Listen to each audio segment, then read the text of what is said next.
Hello everyone, welcome to my channel and today we are going to continue with data handling and probability.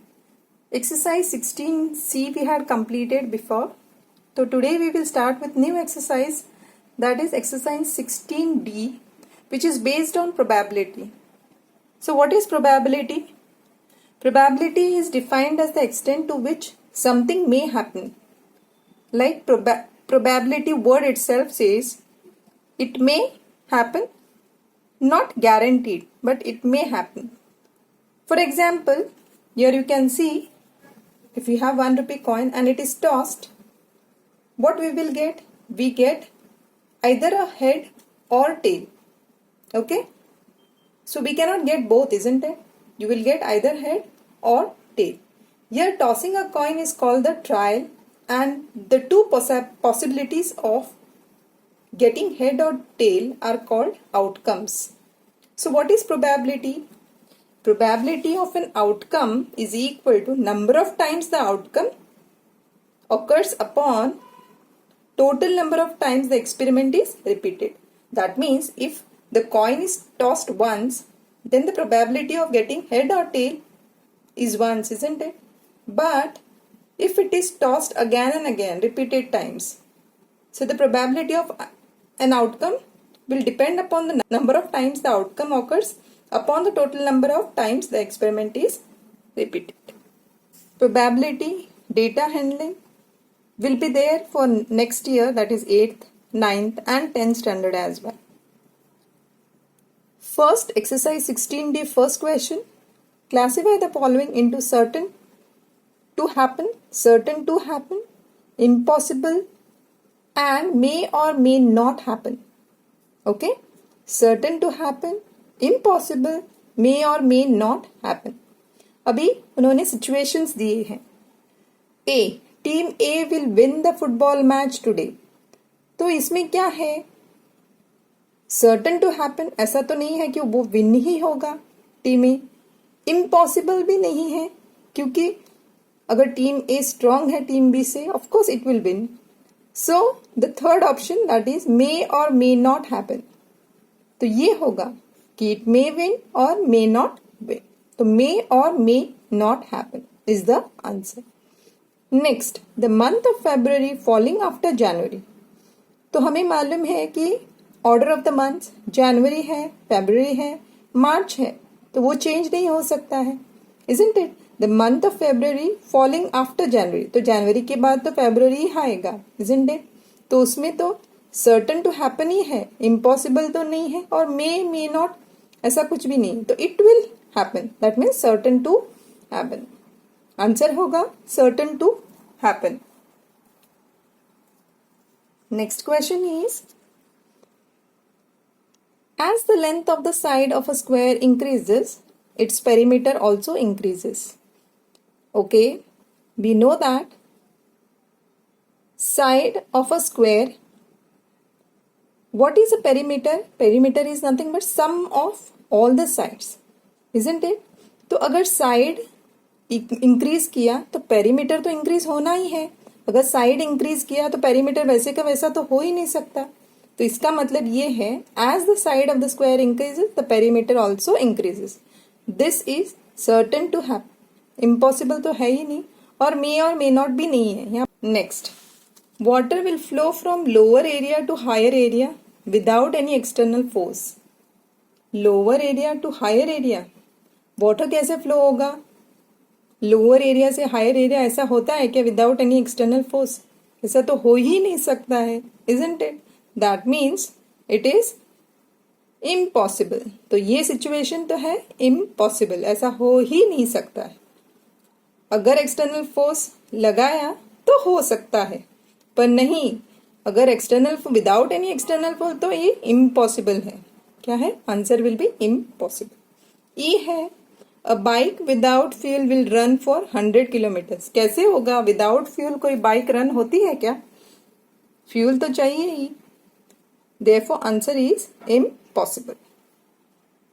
Next question है, right the sample space for following events.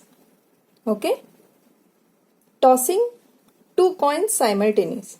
अभी हम लोगों ने देखा है probability क्या होता है, वही है यहाँ पे सैंपल स्पेस यानी कितना ऑप्शंस होगा। यहाँ पे देखिएगा 2 कॉइन टॉस किया है तो उसमें प्रोबेबिलिटी क्या होगा, सैंपल स्पेस क्या होगा उसमें। ये हो सकता है कि दोनों टाइम्स हेड ही आए, करेक्ट। दोनों कॉइन्स जब टॉस करेंगे तो दोनों हेड आ सकते हैं। May be in second case it may be heads in one coin and tails of other coin, HT. Third case it may be tails first then again heads, ये भी हो सकता है। There is a probability of tails in both case. तो ये 4 probability हो सकते हैं दो coins toss करने। हेड हेड आ सकता है, head tail, tail head, tail tail. So these are the 4 possibilities, okay, in case of coining, tossing of 2 coins and that too simultaneously, okay. B, selecting a prime number between 5 and 15। तो क्या होगा, 5 के बाद कौन सा prime number है, 7 है। 9 तो नहीं है prime number, because 9 is nothing but वो 9 into 1 भी होता है, 3 into 3 9 होता है। It is not a prime number, not only with 1, it is divisible by 3 also. Next 11 है, 13 है, तो 3 प्राइम नंबर्स हैं यहाँ पे, 7, 11 and 13, which can be prime number होता क्या है, which will be multiples of 1 और itself. See, selecting a vowel from word idea, vowel AEIOU। तो यहाँ पे सैंपल स्पेस क्या होगा, वावल का आंसर में I होगा first, D is not a vowel, E is a vowel and A। सो 3 है यहाँ पे I, E, A, ठीक है। Next question is D, picking an outfit from 2 t-shirts, 2 jeans and 2 mufflers. 2 t-shirts कैसे नेम करेंगे हम लोग, T कैपिटल और small t, 2 jeans capital J small j, 2 mufflers capital M और स्मॉल m। तो picking कैसे पॉसिबिलिटीज होगा, okay, let us see the probability. T capital, J capital, M capital यानी फर्स्ट तीनों। Next T capital, J capital, M small, T capital, J small, M small, T small, J capital, M capital, T small, J small, M capital, T small, J small and M small. Next T capital, J small, M capital. Next is T small, J capital, M small. तो totally यहाँ पे 1 2 3 4 5 6 7 8 possibilities हो सकते हैं। 1 2 3 4 5 6 7 8, तो 8 possibilities हो सकते हैं picking up of 2 t-shirts, 2 jeans and 2 mufflers, ठीक है। तो आप अगर देखोगे तो ये अगर रियल 2 टी-शर्ट, अगर 2 जीन्स और 2 मफलर्स लेंगे तभी भी इतने ही पॉसिबिलिटीज आए, that is 8 possibilities. Next E, choosing a pizza combo from large, medium and small and चीज और पेपरोनी। तो कॉम्बो है लार्ज या मीडियम या स्मॉल, उसके साथ चीज या pepperoni. So what will be the sample space, okay will see. हाँ, sample space is equal to, ये लार्ज होगा pizza with cheese, large with cheese, large with pepperoni, तो ये कॉम्बिनेशन हो सकता है। ओके, तो ये लार्ज का हो गया। अभी मीडियम के साथ मीडियम चीज एंड मीडियम पेपरोनी हो सकता है, तो ये भी हो गया कॉम्बिनेशन। नेक्स्ट इज स्मॉल चीज एंड स्मॉल पेपरोनी, ओके, तो ये होंगे इनके कॉम्बिनेशंस। 1 2 3 4 5 6 कॉम्बिनेशंस है कि नहीं, 3 पिज्जा के अलॉन्ग विथ चीज और पेपरोनी, ये कॉम्बिनेशन हो सकते हैं। ये हो गया हमारा question E, main question, that is second question का लास्ट। अभी हम लोग जाते हैं क्वेश्चन 3 में। क्वेश्चन 3 में क्या है, अ coin is tossed 500 times heads appeared 275 times and the rest of the times tails appeared. Find the probability of heads and tails. Okay तो उन्होंने ऑलरेडी बोला है कि 275 टाइम्स में क्या होगा है, क्या हो रहा है, हेड्स ही अपीयर हो रहा है. That means out of 500 times 275 times heads appear हो रहा है. तो सोल्यूशन है probability of heads appearing is equal to 275 times out of 500 times. इसको सिंप्लीफाई करते हैं, क्या होगा, 5 5 जा 25, 2 यहाँ पे 5 5 जा 25, 5 1 जा 5, 5 0 जा 0, 5 0 जा 0, अगेन बाय 5, 5 11 जा 55, 5 2 जा 10, 5 0 जा 0, 5 20 से करेक्ट. तो ये हो गया 11/20. तो आउट ऑफ 20 टाइम्स अगर हम लोगों ने इक्विवेलेंट है ये, आउट ऑफ 20 टाइम्स अगर उन्होंने टॉस किया कॉइन को तो 11 टाइम्स तो हेड्स ही आएगा.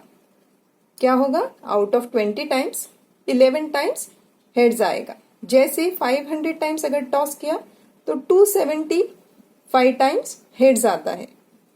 नेक्स्ट टेल का क्या प्रोबेबिलिटी है, तो 275 500 से माइनस किया 275 तो कितना बचेगा, 225 है कि नहीं. That means out of 500 times 275 times heads आता है, तो बचा हुआ जो है वो टेल्स आएगा.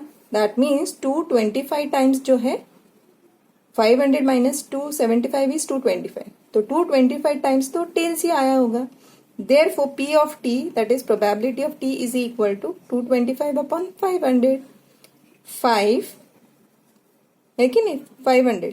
तो यहाँ पे क्या होगा, 5 1 जा 5, 5 0 जा 0, 5 0 जा 0, 5 4 जा 20, 2 बचता है, 5 5 जा 25, 5 9 जा 45, 5 2 जा 20, 5 2 जा 10, 5 0 जा 0. दैट मीन्स 5 20 जा 100. तो 9/20. दैट मीन्स इफ 20 टाइम्स अगर टॉस किया कॉइन को तो 9 टाइम्स जो है वो टेल्स आएगा. क्या होगा, if you toss a coin for 20 times 9 times tails आएगा. ये इक्विवेलेंट है. If you multiply you will get back 225/500. Okay, ये है probability of heads and tails मिलने की when a coins are tossed repeatedly.